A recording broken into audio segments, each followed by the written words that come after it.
Hi guys, and welcome back to Joyful Living. My name is Linda and I'm a personal trainer.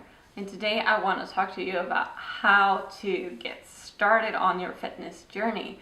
Because I know a lot of people in the beginning of the year tend to have a goal to actually want to get in shape, eat better, etc., etc.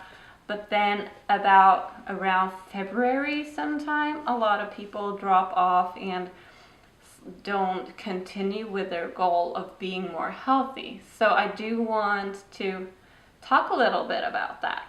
So I have 10 tips for you how to start your fitness journey and hopefully kind of stay on track with it and not just have it be like a month-long thing when it's new and exciting. So my first tip to you is to set an intention, because a lot of people tend to want to work out just because working out is something you have to do, and that's not how it should be. It should be about your own intention. Why is this important to you? Why do you want to work out? Do you have a reason to work out? Do you have a lot of heart disease in your family, so you know that in the long run it might be dangerous for you to not work out? Or do you want to work out because you want to actually look good?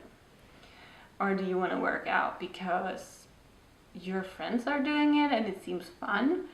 I mean, what is your intention? And you need to dig deep to find this. Why do you want to work out? It could be a number of things, but the important thing for you to do when you set your intention is to ask yourself why you want to do this, and then ask yourself again, why do I really want to do this? Is this true? I want to do this because I want to feel stronger. Okay, but why do you want to feel stronger? What's driving you to feel that way? Okay, it's this. So why do you want to do that? So ask yourself the question why to your answer 3 times, and then you can narrow it down better that way. And my number 2 is to be consistent, and this can be only twice a week or once a week even. But the important thing is that you set a day or 2 days in the beginning. Don't overdo it, please. Do it slowly and build it up. So if you can, for say a month, do it once a week and stay consistent doing that, then you can do twice a week.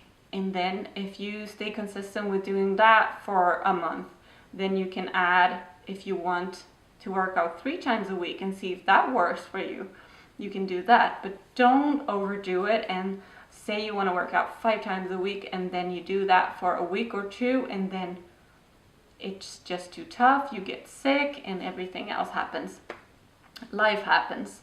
So make sure that you start slow and rather have a consistency of doing it once a week than doing it more often and just doing it for 1 or 2 weeks.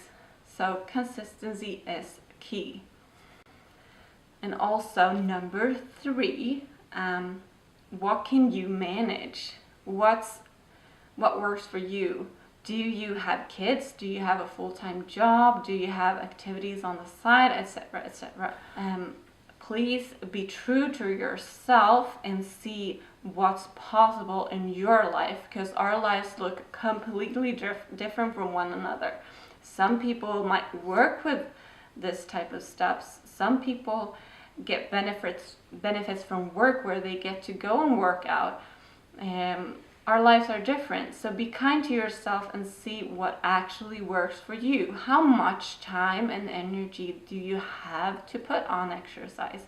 Don't overdo it, but actually think about what is manageable in your life. Number 4 is that a little goes a long way, and that I think is so important to remember. Even if you take a 5-minute walk on your lunch break or whenever throughout the day, that is more than if you would not have taken that walk. Or if you just have time to walk and not exercise, that is completely fine, because it's way more important to do something than to do nothing. So say you can do 10 squats in the living room while you're watching TV and there's a commercial break. That's really good, because that's 10 more than you probably would have done if you just sat there on the couch. So put those little extra things here and there, maybe a few squats there, or maybe you do something when you brush your teeth, or put those little things in your life spread out through the week and the day, and you will get results by doing just a little instead of nothing. And also this kind of goes into number 5, which is everyday life trumps a hard gym workout. And what I mean by that is actually, if you take the stairs instead of the elevator, if you go for a walk during lunch or sometime throughout the day, if you do just move, that everyday movement, and if you think about your posture when you're sitting at your desk or whatever you might be working with, or if you have little kids and might be carrying them around in front of you or feeding them, or what the case might be, if you just do those little things in your life and think about how you sleep and how is your posture throughout the day, have I moved this last hour, and just make sure to move a little all throughout the day. That is more important than going to the gym for 1 hour and working out really hard. Because what we do the other 23 hours of the day is more important than what we do that 1 hour at the gym. And number 6 is to add good things. And what I mean by that is actually a lot of people want to cut out all the sugars, all the carbohydrates, all the snacks, and all the things that are considered bad. But what I like to do instead with my clients is to actually add good things. Add more movement into your life, add more of greens and vegetables and fruits and berries, etc. Because that is gonna make you more full from like the good things and make you want to eat less of those things that are not as good for you. And if you plan your meals and if you plan your snacks, you are more likely to eat better than if you have no idea what the next meal is going to be or what your next snack is going to be. So by adding good things instead and planning a little, you're going to go a long way.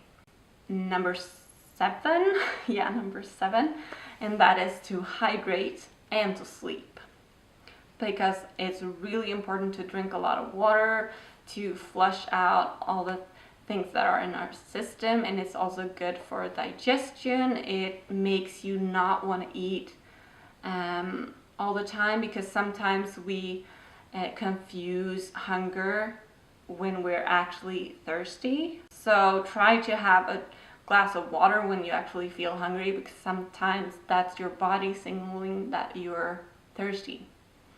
And make sure that you get enough sleep, because when you sleep too little, that triggers hormones in you that will tell you that you're hungry when you're actually not, if you have not had an adequate amount of sleep.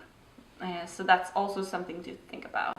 And number 8, gosh, I guess I can't count till 10 because it's getting hard now to remember. But anyway, the important thing here is to have fun. Don't go to the gym if you really don't like the gym. Do something else. Go dancing, go running, go hiking. Maybe you love climbing. I don't know what you're into, but make sure you find something. Maybe you love like boxing, or try like alternative things and not be stuck on everyone else that's doing the gym workout, or what you see mostly here on YouTube. It's gym or home workouts. That's what I like to do, and that's what I probably talk a lot about. But if you love climbing or dancing, that's what you should do, because the most important thing is that you have fun. So let's continue to number 9, which is love yourself.